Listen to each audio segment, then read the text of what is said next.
സ്ഥലത്തിന് അനുയോജ്യമായ വാഹനങ്ങൾ ഉപയോഗിച്ച് സുലഭമായ ജലലഭ്യത ഉറപ്പാക്കുന്നു. ഗവൺമെന്റ് അംഗീകൃത ബോർവെൽ ഏജൻസിയായ മദീന ബോർവെൽസ്, പാണ്ടിക്കാട്, പെരിന്തൽമണ്ണ, കൊപ്പം. എടവണ്ണപ്പാറയിലെ +1 വിദ്യാർത്ഥിയുടെ ദുരൂഹ മരണത്തിൽ കരാട്ടെ പരിശീലകൻ അറസ്റ്റിൽ. ഊർക്കടവ് സ്വദേശി വി സിദ്ദിഖ് അലിയെയാണ് വാഴക്കാട് പോലീസ് അറസ്റ്റ് ചെയ്തത്.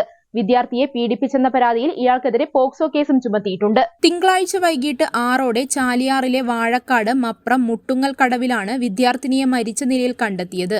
വീടിന് സമീപത്തെ പുഴയിലാണ് പെൺകുട്ടിയുടെ മൃതദേഹം ഉണ്ടായിരുന്നത്. 6 മണി മുതൽ കാണാതായ പെൺകുട്ടിക്കായി ബന്ധുക്കളും നാട്ടുകാരും തിരച്ചിൽ നടത്തുന്നതിനിടയിലാണ് പുഴയിൽ മൃതദേഹം കണ്ടെത്തിയത്.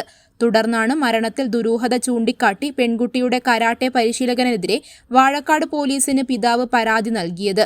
സംഭവം നടന്ന ദിവസം അപരിചിതരായ 2 പേരെ പെൺകുട്ടിയെ കണ്ടെത്തിയ സ്ഥലത്തിന് സമീപം കണ്ടിരുന്നു. പ്രദേശവാസികൾ ചിലർ അടുത്തേക്ക് ചെന്നപ്പോൾ മുഖം നൽകാതെ ഇവർ ബൈക്ക് ഓടിച്ചു പോയതായും ബന്ധുക്കൾ പരാതിയിൽ പറയുന്നു.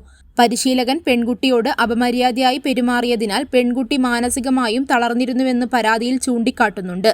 കരാട്ടെ ബ്ലാക്ക് ബെൽറ്റ് നേടിയ പെൺകുട്ടി 10ാം ക്ലാസ് പരീക്ഷയിൽ മികച്ച വിജയം നേടിയിരുന്നു. അധ്യാപകനെതിരായ പരാതി കോഴിക്കോട് ചൈൽഡ് വെൽഫെയർ കമ്മിറ്റി വഴി പോലീസിന് കൈമാറിയിരുന്നുവെങ്കിലും മാനസിക സമ്മർദ്ദം കാരണം പെൺകുട്ടിയുടെ മൊഴിയെടുക്കാൻ കഴിഞ്ഞിരുന്നില്ല.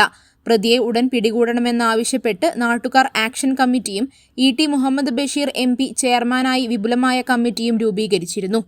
You are my angel, in my heart you dwell.